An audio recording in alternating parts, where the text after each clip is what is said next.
사무엘상 2장 1절에서 11절까지 읽었습니다.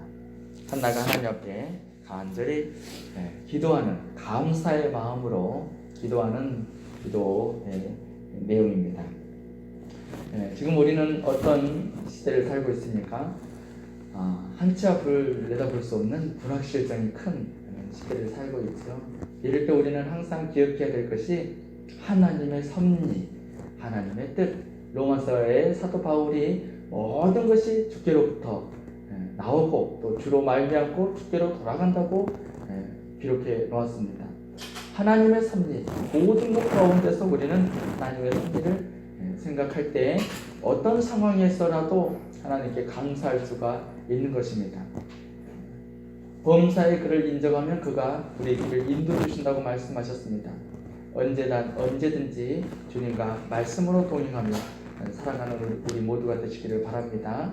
이번에 총선 결과가 민주당이니까 압승으로 이렇게 나왔잖아요. 전 사실 민주당이 이길 것 같다는 생각은 했어요.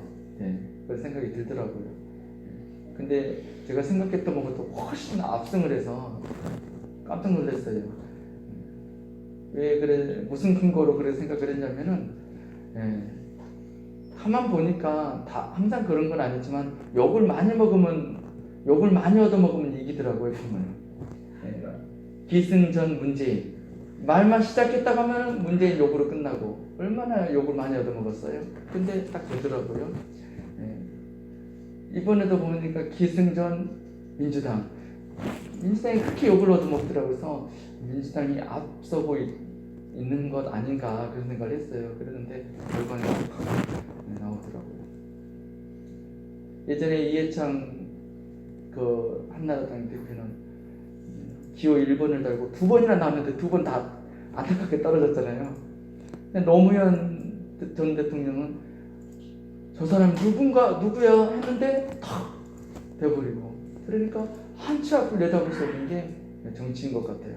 제 생각에, 제 짧은 생각이지만 만약에 코로나가 한참 그냥 왕성하게 퍼져나갈 때 그때 선거를 치렀다면 아마 한국당이 압승했을 것 같아요. 그러니까 이런 거는, 정치라는 것은 한치 앞을 내다볼 수가, 낙관할 수가 없는 것 같아요. 오히려 코로나 때문에 더 민주당이 많이 유리하게 작용한 것 아닌가, 그냥 그런 생각을 해봐요.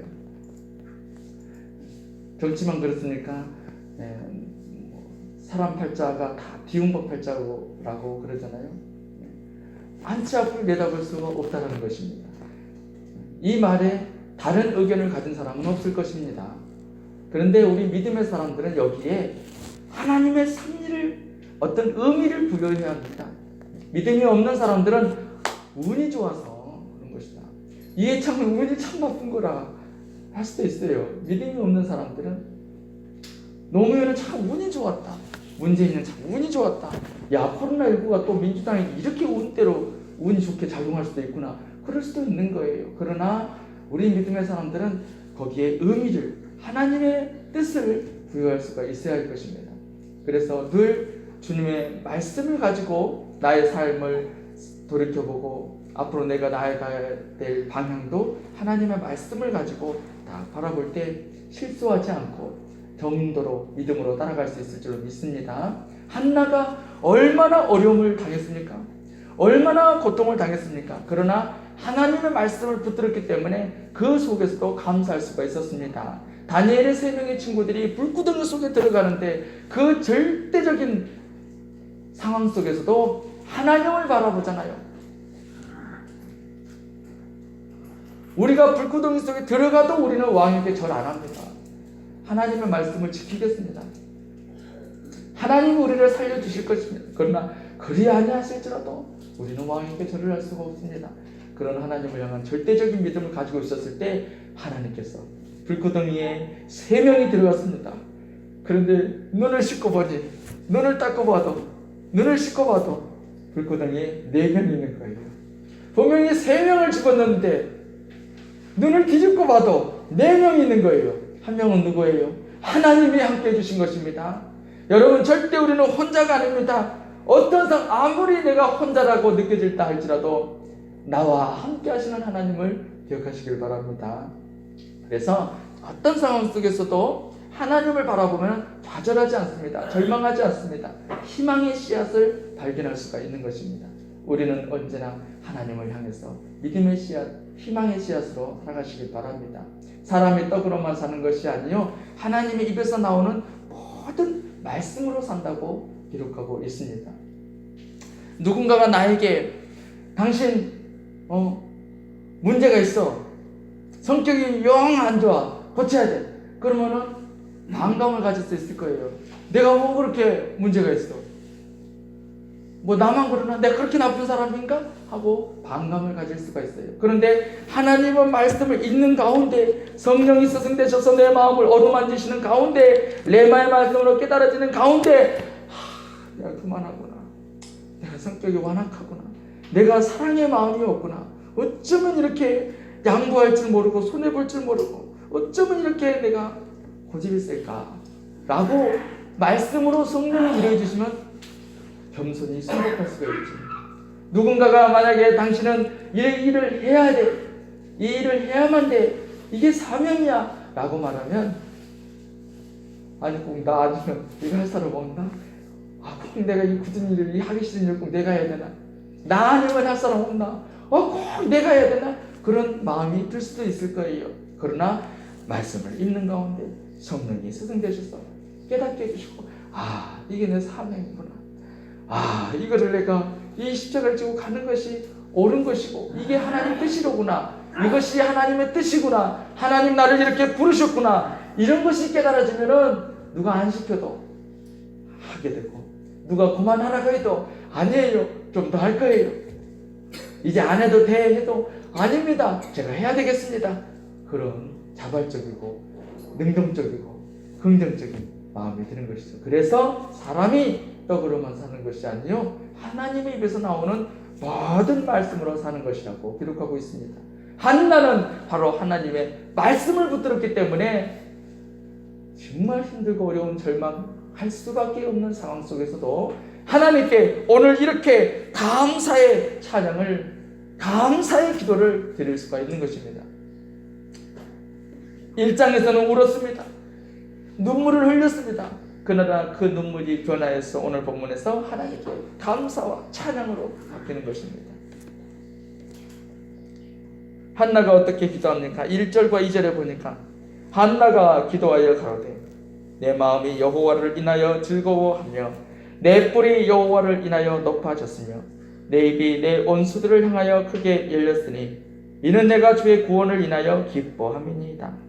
여호와와 같이 거룩하신 이가 없으시니 이는 주밖에 다른 이가 없고 우리 하나님 같은 반석도 없으심이니이다.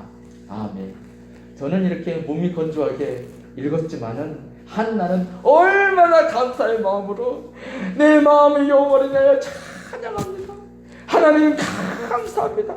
여호와를 인하여 내가 높아졌습니다. 하나님 내 뿔을 높이 세워주시니 감사합니다. 얼마나 감사하게 그렇게 기도했겠습니까? 그 원인은 무엇입니까? 어떤 환경에서도 하나님의 말씀을 붙들었기 때문인 것입니다. 한나가 당한 서러움은 어떤 것이었습니까? 서럽다. 배고픈 서러운 것보다도 배고픈 서러운 것보다는 없다고 그러잖아요. 그게 무슨 서러움이에요? 돈 없는 서러움이에요. 그게 돈 있으면 사 먹죠. 서럽다 배고픈 서러운 것이 최고 크다고 하는데 그것은 돈 없는 서러움을 말하는 것이죠. 그런데 한나가 당한 서러움은 돈 없는 서러운 것보다 더 큰 서러움이 있다면 한나가 당한 서러움입니다. 한나가 돈이 없어서 서러운 게 아니에요. 이렇게 정황을 보면은 괜찮게 살아요. 정황을 보면 한나가 찢어지게 가난한 사람 아니에요. 먹을 거 입을 거 걱정 없는 사람이에요. 돈이 없어서 서러운 게 아니에요. 몸이 아파서 서러운 게 아니에요. 정말 기가 막힌 서러움을 지금 당하고 있는 거예요. 오늘 아침 이 말씀을 가만히 묵상하면서 사라가 생각이 나오더라고요. 사례. 한나는 마음이 강하지도 못해요. 마음이 모질지도 못해요. 마음이 강한 여자가 아니에요. 보니까 근데 사례는요 강해요. 갑자기 사례가 생각이 나더라고요. 말씀 가만히 묵상하면서. 사례도 하나님께서 어떠한 복된 자녀를 주시기 위해서 사례도 뜸을 들이셨잖아요. 이삭을 주기 위해서. 한나도 하나님께서 복된 자녀를 주시기 위해서 뜸을 들여요. 사무엘을 주시기 위해서. 근데 성격이 완전 달라. 강한 거니까. 사례는 성격이요 세요. 그럼 머리를 굴렸잖아요. 하가를 통해서 아이를 얻었잖아요. 근데 말 안 들으니까 어떻게 합니까? 창세기 그 16장 그거 보면은 얼마나 막 갈고버렸든지 16장 6절에서인가 하갈이 도망을 갔다고 기록하고 있습니다. 어떻게 갈궜을까요? 내 인연 너 애기가 졌다고 너 그 까불래? 너 한번 죽어볼래? 야 이년아 얼마나 이거보다 더 세게 했을 거예요. 그러니까 성경에 기록하고 있습니다. 학대라는 단어를 쓰고 있고요 도망이라는 단어를 쓰고 있어요. 얼마나 갈고대는지 하갈이 도망갔다고 기록해놨어요. 성경에 있는 단어입니다. 학대, 도망. 못 살아. 도망가야지. 살해 밑에 있다 그러면 죽을 것 같아.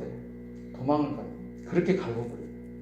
그러니까 살해는 성격이 세요. 근데 한나는요 분인나가 한나를 대적하거든요. 사무엘상 1절에 보니까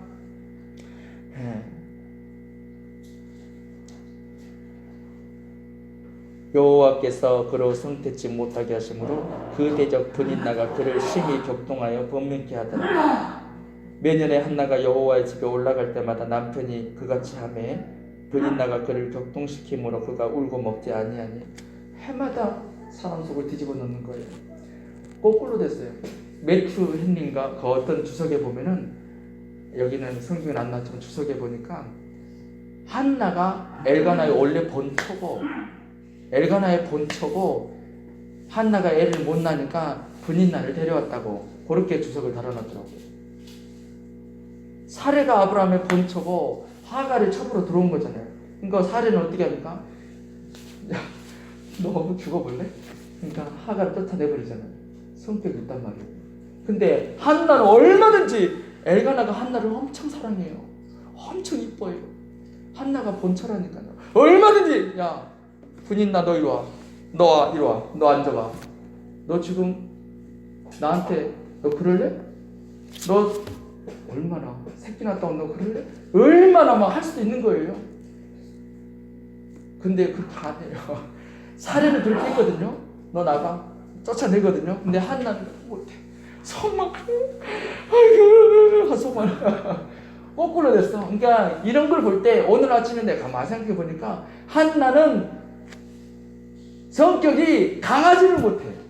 한나는 강한 여자가 아니구나. 사례는 강해. 사례는 팔 걷어붙여.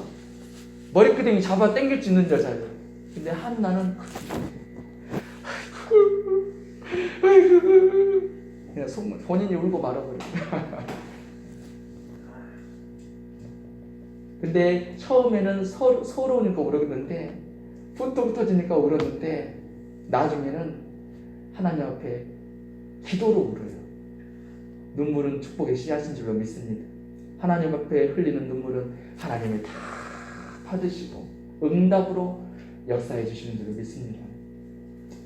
근데 참 재밌는 게 사례도 하나님의 뜻하신 바가 있어서 뜸을 들였고 한나도 하나님께서 복된 자녀를 주시기 위해서 뜸을 들였어요. 다 복된 자녀예요. 이삭도 복된 자녀예요. 사무엘도 복된 자녀예요. 엄청난 하나님의 섭리 가운데 준비하신 자녀들인데 사례는 성격이 세잖아요. 별로 기도를 안 한 것 같아요. 근데 한나는 마음이 약해요. 그 대신 하나님 앞에 울어. 하나님께 기도해. 무슨 차이가 있느냐? 사례는 아브라함이 100살의 자식을 낳아요. 경수가 끊어지니까 엄청나게 오래 걸려요. 연단의 시간이 무지하게 길어요. 근데 한나는 짧아요. 굉장히 짧아요. 한나는. 이야, 그게 팍 깨달아지더라고요. 굉장히 공통점이 있어요. 사례하고 한나하고. 근데 사례는 성격이 엄청 세. 한나는 성격이 약해. 그러나 한나는 기도를 해. 연단이 기간이 다르더라고요. 사라는 완전 길어요. 나중에 아브라함이 100살을 먹으니까 본인이 경수가 끊어지니까 그제서야 하나님이 오셔가지고 때가 이르면 내년 이맘때에 자식이 있을 것이다 하니까 참나 웃잖아요. 말이 되는 소리를 해야지. 그런 거 아시겠어요? 말이 되는 소리를 해야지. 그런 웃음 아닐까요? 웃잖아요. 근데 그때 주시더라고요. 성격이 강하고 기도를 안 하니까. 근데 한나는 마음은 약했지만 하나님 앞에 기도를 하니까 연단의 그 기간이요 엄청 짧고 굵게 받더라고요. 팍 하고 끝나버려요. 그렇구나. 그걸 깨달았어요. 그래서 우리가 고난이 길어진다는 것은 자기를 돌아봐야 될 것 같아요. 누군가가 자꾸 나를 찌른다. 그 찌른 사람도 솔직히 문제가 있을 거라고 생각을 해요. 그러나 왜 나를 자꾸 찌를까? 내게 분명코 문제가 있다는 걸 생각을 해야 돼요. 심각하게. 문제가 없으면 안 찔러요. 미친놈도요. 문제가 없는 사람은 안 찔린다고. 아무리 미친놈들이 막 아무나 사는 것 같아도요. 다 이유가 있으니까. 그래서 고난이 길어진다. 나를 돌아봐야 됩니다. 내 삶에 자꾸 이상하게 안 풀리는 문제가 있다. 나를 돌아봐야 됩니다. 자꾸 누가 나를 찌른다. 그놈 아주 이상한 놈이다. 그러지 말고 나를 돌아봐야 됩니다. 내게 분명코 문제가 틀림없이 있다는 것입니다. 물론 하나님의 뜻과 섭리 가운데 한나가 무슨 죄를 지었어요? 한나가 뭔 잘못을 했어요? 그러나 하나님의 뜻하신 바가 있어서 뭔가 고난을 주셨거든요. 그럼에도 불구하고 베드로가 애매히 고난을 받아도 하나님께 감사하며 기도하며 그것은 아름다운 것이라고 기록하고 있습니다. 욥이 무슨 큰 죄를 지었습니까? 근데 얼마나 큰 고난을 당했습니까? 그러나 그 와중에서도 하나님께 감사했을 때 어리석게 하나님께 원망하지 않았다고 기록하고 있잖아요. 내게 어떤 환경이 왔다. 내게 정말 문제가 나에게 잘못이 없는데 왜 자꾸 사람들은 나에게 잘못이 있는 양 나를 자꾸 못살게 이렇게 찔러댈까? 그런다 할지라도 일단 하나님께 감사하시고 나를 또 한번 점검해보고 또 한번 다듬고 하면 절대로 그런 거 없습니다. 그리고 연단도 짧아지고 하나님의 말씀으로 인해서 하나님은 우리에게 복을 더하여 주시는 분이십니다. 하나님은 우리를 외면하지 않습니다. 하나님은 우리 삶 속에 언제나 우리와 함께 하시는 분이십니다. 하나님은 어떤 분이라고 기록하고 있습니까? 여호와는 죽이기도 하시고 살리기도 하시며 음부에 내리기도 하시고 올리기도 하시는도다. 여호와는 가난하게도 하시고 부하게도 하시며 낮추기도 하시고 높이기도 하시는도다. 또 하나님은 가난하기도 하시고 일으키기도 하시는 분이십니다. 사람의 생각에 저 사람은 정말 잘된 사람이다 라고 했는데 어느 날 바닥으로 내려가는 경우도 있고요. 저 사람은 인간 같지도 않다. 저 사람이 과연 소망이 있나? 어땠을까 저런 사람. 그런데 어느 날 쨍 하고 했던 날 돌아왔단다. 몰라보게 달라졌어.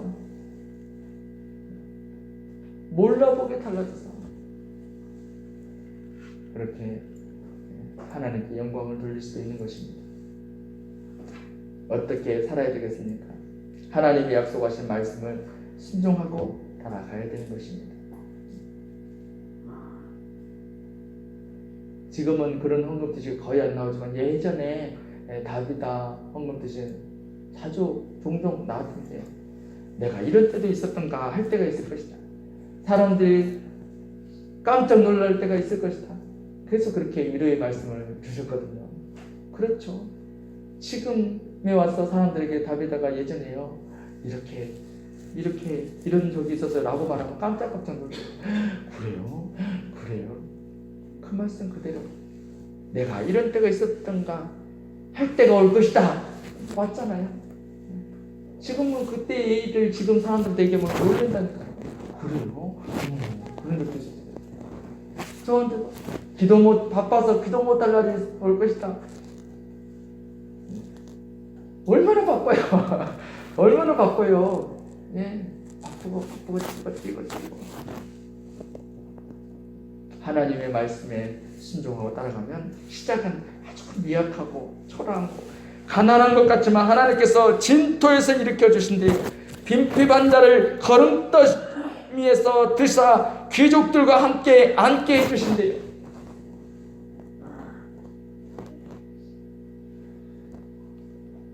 아무리 초라하고 아무리 보잘것 없는 것 같다 할지라도 하나님 눈에만 들면은 하나님이 세워주시는 것입니다. 다윗은 보잘것없는 소년 다윗이었습니다. 그 집안에서 아버지가 다윗은 아예 사람 수에도 안 넣더라고요. 사무엘 선지자가 하나님의 명령을 받고 그 가정에 갔을 때 다윗은 아예 아버지가 생각도 안 하더라고요. 아예 다윗은 제껴놨더라고요. 제껴놓은 자식이더라고요. 보잘것없는 다윗을 하나님이 진토에서 거름동에서 일으키셔서 얼마나 그 가는 길에 장애물이 많았습니까? 얼마나 그 가는 길에 방해자가 많고 걸림돌이 많았습니까? 그런데 하나님이 함께 하심으로 다윗의 발을 사슴과 같이 만드셔서 그냥 앞으로 나아가. 소년이라도 피곤하고 넘어져도 독수리 같은 힘으로 앞으로 달려가게 하시고 날아가게 하시고 하나님이 걸음동에서 높이 세워주시잖아요. 그러나 높이 올라갔을 때 교만하고 오만방자했을 때 하나님께서 사울을 끄집어 내리는 겁니다. 정신에 막 혼란을 줘가지고 정신에 막 실성실성하게 만들어 놓고 다윗 하나에 그냥 꽂혀가지고 온 정력을 에너지를 다윗 죽이는데 쏟아버리고 인생 망조가 들게 만들잖아요. 하나님이 끄집어 내리는 거 보세요. 하나님이 세워놓는 거 보세요. 아무리 방해자가 있어도 세워놓을 사람 세워놓고 아무리 탄탄대로 해도 끄집어 내릴 때는 하나님이 희한한 방법으로 어떤 방법을 써서라도 끄집어 내리더라고요. 그러므로 우리는 어떻게 살아야 되느냐? 사람이 떡으로만 사는 것이 아니요 하나님의 입으로 나오는 모든 말씀으로 사는 것이라고 했습니다. 사울이 버림받은 것은 말씀을 버렸기 때문이라고 사무엘이 기록하고 있습니다. 하나님의 말씀을 붙들고 살아간다면 오늘 우리에게 주어지는 삶이 매일 똑같은 일상이라 할지라도 그 속에서 하나님의 섭리를 발견할 수가 있는 것입니다. 그 속에서 하나님의 뜻을 발견할 수가 있습니다. 그리고 그 속에서 점점 하나님의 뜻이 하나 둘 이루어져 가고 있는 것이 느껴질 때마다 감사가 누구도 모르는 내 안에 큰 감사가 있는 거예요. 하나님의 뜻하신 바가 하나 둘 이루어 가고 있구나. 그런 것들이 느껴질 때마다 손에 잡히는 거 없고 귀에 들리는 거 없고 눈에 보이는 거 없어도 나는 감사한 거예요. 아, 지금 하나님 일하고 있다. 어디까지 일했다. 이제 얼만큼 남았다. 좀 더 기도하자. 좀 더 힘을 내자. 좀 더 순종하자. 조금만 참으면 하나님 일하신다. 나만 아는 기쁨이 있는 것입니다. 하나님을 바라보고 말씀을 의지하고 순종하며 따라가서 주님께 영광 돌리는 우리 모두가 되시기를 바랍니다. 기도하겠습니다. 하나님 아버지 감사합니다. 언제나 우리와 함께 하시고 우리 삶 속에 하나님 함께 하심을 나타내